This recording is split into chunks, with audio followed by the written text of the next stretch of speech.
Welcome back to Good Morning Football. Let's head up to Orchard Park, New York, where Ohio State's own Dwayne Haskins making his first start. He's trying to hang on Snoopy right here as he lost this ball to Paul Richardson, the Colorado Buffalo. Overthrows it. My bad. No problem, though. Doing all the colleges, huh, Sean? Yeah, the Buffalo Bills. How about and the ball off Atlanta? to Devin Singletary, Florida Atlantic Owls. For the touchdown right there. Bills go on to win 24-9. They're 6-2? 6-2. Devin Singletary finished with 3 catches, 4 yards, too. Well, we know the Patriots lost. We know the Bills. What are the other two teams in the AFC East? Let's go to a guy who might have had a little revenge game going of his own. Adam Gase, unceremoniously fired by the Dolphins last year. First time playing them since. Here's Sam Darnold, his project. Oh, that's ugly. It's, Sean, it's worse than ugly. UGLY, right you ain't got no alibi. Gase talking to his guy, Darnold. Darnold would have a few mistakes in this one. He'd really struggle. This was another one that the offense just could not get him its own way. This is a safety. The Jets would struggle from start to finish after a great opening drive. There was Gase on the sideline drawing up plays while the defense on the field. And there's the other guy, Brian Flores. Tank this. That's what they say. They win 26-18 in a obviously dejected Jets head coach Adam Gase had this to say about his first season in New York. It doesn't matter in the NFL. You got to come out here. You got to play good. You got to play well. You can't have penalties. You can't have missed opportunities. We didn't play well enough. Is this win by then? Is this embarrassing? I mean, it's the NFL, man. And it's the NFL. You can't be embarrassed by that. Oh, this Jets season has been brutal, but this is likely the lowest, right? Losing to the winless Dolphins, giving them their first win. This is the in the wake, of course, of Jamal Adams and all of those comments. So, Shriggs, how does this play out with Gase? I don't know how this goes the rest of the way because it's just getting started here. It's just getting started here. Joe Beningo and Evan Roberts are going to go on the radio in an hour, and they're going to have their tee-ups. It's going to just get like a snowball effect. And Adam Gase there talking, he's like, you can't be embarrassed of this bleep. But in this market, in this media frenzy, it can only get worse unless you start turning it around with wins. And once that snowball starts, it gets out of control. Sean, you've been in this market. You've seen how losing leads to more losing, to pointing fingers. I'll say this. The Jamal Adams thing, we made a lot about it during the week. I'm not sure that's resolved. I know for a fact that Christopher Johnson, the owner, spoke heart-to-heart with Jamal Adams on Friday. I don't know if he's spoken to Gase. I don't know if he's spoken to Joe Douglas, the GM. That isn't normal when you've got a great player like Jamal Adams.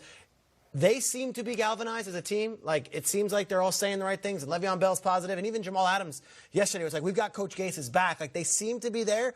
But now come the vultures and the birds, and they all start picking at this thing one by one, and it unravels, and it gets real ugly in this market. I hope Gase can get those guys back together.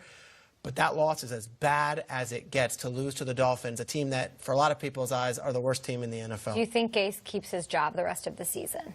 I do, but that is not a crazy question, Kay. It isn't at this point when things are going this way. I think he does. I think they're invested in him for at least the rest of the season, and we'll see what happens. They just gave him a huge contract.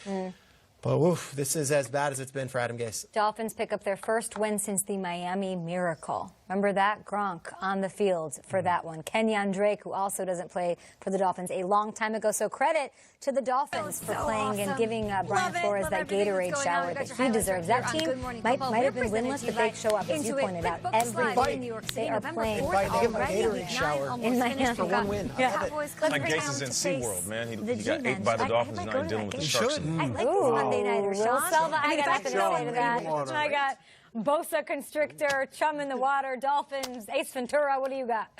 Yeah, nice. Well done, Nate. Bringing it on this Monday morning. And Shawnee, good to have you there at the table as always, my friend. Well, when your franchise quarterback announces his sudden retirement for the season, it would be considered catastrophic for most teams, right? But in the case of the Colts, they had all the faith in the world in Jacoby Brissett, and they rewarded him accordingly with a new contract. Well, he played well, and then the second quarter of the loss to the Steelers happened. To guard Quentin Nelson pushed back into Brissett's leg. Then comes plan C, and Brian Hoyer, who came in for Brissett. Head coach Frank Reich believes it's a sprain and possibly an MCL injury. Reich explains why he decided to keep Brissett out after he came out of the medical tent. You know, Jacoby, when he hurt his knee, was in the tent for a while. He just had to make the decision. I really don't think he was good enough to go. We made the best decision for Jacoby and for the team, really, to hold him out. He was hobbling pretty bad. He was hobbled pretty bad. I thought Brian came in and did pretty well and did a lot of good things. And, of course, we'll monitor that situation there with Brissett. Meanwhile, as Peter just showed us in the highlight, the Dolphins finally got their first win of the year. Good game, Paul. First win, Coach.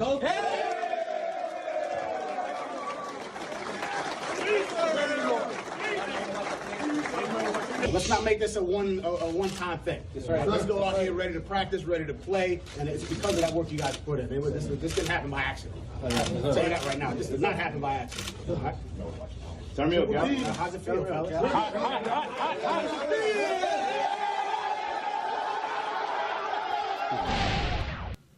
Love that. Season high 26 points for the Dolphins in that win over the Jets. So Nate, B-Flow right there, he's channeling his inner Luke Cage, and he ends up getting that victory. So smiles all the way around there at South Beach. Yeah, definitely getting jiggy with it like Will Smith in Miami. All right, Will, we'll talk to you later, buddy. We got to get to more highlights. Guys, the Bucks and the Seattle Seahawks. Jameis was playing well in the beginning of this game, but he leads the league with 15 giveaways this year. But he gives the ball away right there to Dare Ogunbowale. Let me get that right. Ogunbowale. And then there's a chance for Seattle to win this game. Jason Myers, he misses this, so they go into overtime. Jameis Winston points to the football gods and says, thank you, I have a chance. And Russell Wilson's like, no, you don't if I'm on the field, because he is dropping dimes like loose change all over the place, and he hits this guy, Jacob Hollister. That right there. Of course, Will Dissly, he's gone Hollister, sure. Whoever is on the team. Plug him in. And not to mention, they got a sports utility SUV named Josh Gordon waiting on the sidelines. All right, they win this one 40-34. Bruce should have gone for 2 in this one. And another guy who's been balling out, hauling in a 13-catch game for 152 yards and 2 TDs, Tyler Lockett. You're going to celebrate tonight and relax and chill, because I know how you get down. But you know San Fran's next week, right? Oh, yeah, we're looking forward to that game. We're going to treat it just like every other game that we had, Super Bowl, every single game. How can you treat it like every other game and Richard is on the other side of the field, man? Because you got to look at it like we're not promised another game. We're not promised another day. So you got to take one game at a time and just be thankful for it and just continue to play. Well said, man. I'm proud of you. You balling, you got the call, man. You keep up the great work, man. I got love for you, boy. Hey, thank you so much. Have a good one.